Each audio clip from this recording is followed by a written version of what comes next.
खबर मध्य प्रदेश के आगर मालवा से है, जहां एक शानदार इस्लामी जलसे का आयोजन श्रद्धा और उल्लास के साथ किया गया। इसमें बड़ी संख्या में लोगों की भागीदारी रही, जिससे ये जलसा दीनी तालीम और भाईचारे का प्रतीक बन गया। बच्चों की मासूम आवाज ने मोहा मन, नन्हे बच्चों ने खूबसूरत नाते, करतने और तकरीरें पेश की, जिससे माहौल रूहानी बन गया। समाज के गणमान्य व्यक्ति ने उन्हें इनाम और ट्रॉफियों से सम्मानित किया। हाफिज बच्चों का सम्मान, कुरान मुकम्मल करने वाले बच्चों को कुरान शरीफ, दीनी किताबें और गिफ्ट ट्रॉफी प्रदान कर सम्मानित किया गया। देखिए संवाददाता मोहम्मद आलम खान की रिपोर्ट। दीन को मिटते हुए नहीं देखा, लेकिन आज हम उसी के उम्मती, जिस नबी के दंदाने मुबारक शहीद हो गए थे, जिस नबी ने तारीफ को पत्थर मारे थे, लहू लुहान हो गए थे।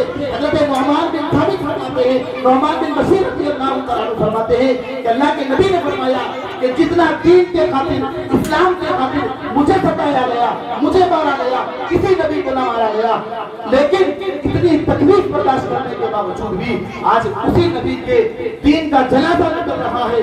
वो नबी जिसने बहुत तकलीफें बर्दाश्त की, आज उसी के उम्मत के बच्चे और बच्चियां ओन कैमरा इस्लाम को छोड़ रहे हैं, इस्लाम धर्म को बुरा भला कहते हुए छोड़ रहे हैं। और आज यही कौम आपस में लड़ने में लगी हुई है, यही कौम एक दूसरे की टांग खींचने में लगी हुई है, और यही कौम शादियों में लाखों रुपए खर्च करने में तुली हुई है, और यही कौम बर्थडे के नाम पे लाखों रुपए खर्च करने पर तुली हुई है। आप बताइए, उस नबी के दिल पर छुरियां चलती होगी, उस नबी को बड़ी तकलीफें होती होगी कि वहाँ मेरे उम्मती मेरे तेरे खातिर ताइफ में पत्थर खाए, मेरे तेरे खातिर कई सहाबा को शहीद होते हुए देखा, मेरे तेरे खातिर कई बीवियों को बेवा होते हुए देखा, कई बच्चों को यतीम होते हुए देखा, और तूने ये काम किया कि तेरी उम्मत के नौजवान, तेरी उम्मत के जवान बच्चे बच्चियां मुर्तद हो रही थी, इस्लाम को छोड़ रही थी, और तुझे मजा आ रहा था, तू आपस में लड़ने में तुला हुआ था। कल क़यामत के दिन अल्लाह ने हमसे पूछ लिया, उस नबी ने पूछ लिया, हम क्या जवाब दें?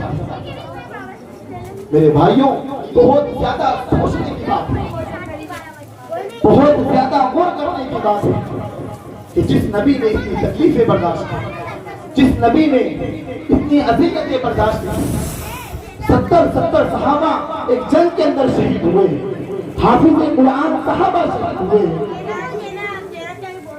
उन सहाबी की लाज, उन सहाबियों की कुर्बानियां भी हमने अदा नहीं की। आज हमारे बच्चे ईमान छोड़ रहे हैं, और कई बच्चे, मैं 2019 की रिपोर्ट आपके सामने पेश कर रहा हूं कि 1 नहीं, 2 नहीं, 5 नहीं, 10 नहीं, ये कसम खा के बता रहा हूं, ये डेटा बिल्कुल सही डेटा है।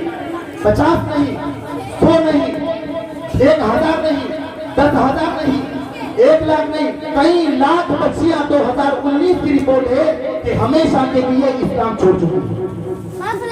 और कई मामले कोर्ट के अंदर पड़े हुए हैं कि वहां अर्जी दी गई है कि हमें इस्लाम से कोई मतलब नहीं, हम इस्लाम छोड़ना चाहते हैं। और उसका सबसे बड़ा रीजन है कि उन बच्चियों को इस्लामी अकाईद के एतबार से मजबूत नहीं कराया गया, उन बच्चियों के दिल में ईमान को रासिख नहीं कराया गया। इसी वजह से एक केस खुद मेरे सामने आया था, नलखेड़ा का वाकया है, मैं आपके सामने अर्ज करता चलूं। वो लड़की जिसको वहां के टीआई साहब समझा रहे थे, वो टीआई साहब मेरे दोस्त थे, वो समझा रहे थे बेटा इस्लाम धर्म मत छोड़, इस्लाम मजहब मत छोड़। वो बच्ची कह रही थी नहीं। 20 मिनट उसके माँ बाप उसके हाथ जोड़ रहे थे, बड़ा भाई उसके पांव पड़ रहा था, लेकिन उसके बाद भी उस बच्ची ने कहा कि ना मुझे मेरे शोहर अव्वल के साथ रहना है, और ना मुझे मेरे माँ बाप के साथ रहना है, बल्कि मुझे रहना है उसके साथ जिससे मैं शादी करना चाहती हूँ। वजह उसकी ये है, मैंने ये बात कही वहां पर कि आप चाहे 10 घंटे इसको समझाएं, अब इतनी भी नसीहत करें, अब ये अमल करने वाले नहीं है, आपकी बातों को मानने वाले नहीं है। इसलिए कि जब इसके समझाने की उम्र थी, जब इसको तालीम देने की उम्र थी, जब इसके अकाईद को मजबूत करने की उम्र थी, जब इस पर इसके दिल में ईमान डालने की उम्र थी, जब इसके अकाईद को मजबूत करने की उम्र थी, उस वक्त आपने मेहनत नहीं की। अब आप चाहे किसी से रिक्वेस्ट कर ले, वो आपकी बात नहीं तस्लीम। 50 रुपए किसके गिर गया है? हो रहा है कि नहीं हो रहा है? कई लाख बच्चियां इस्लाम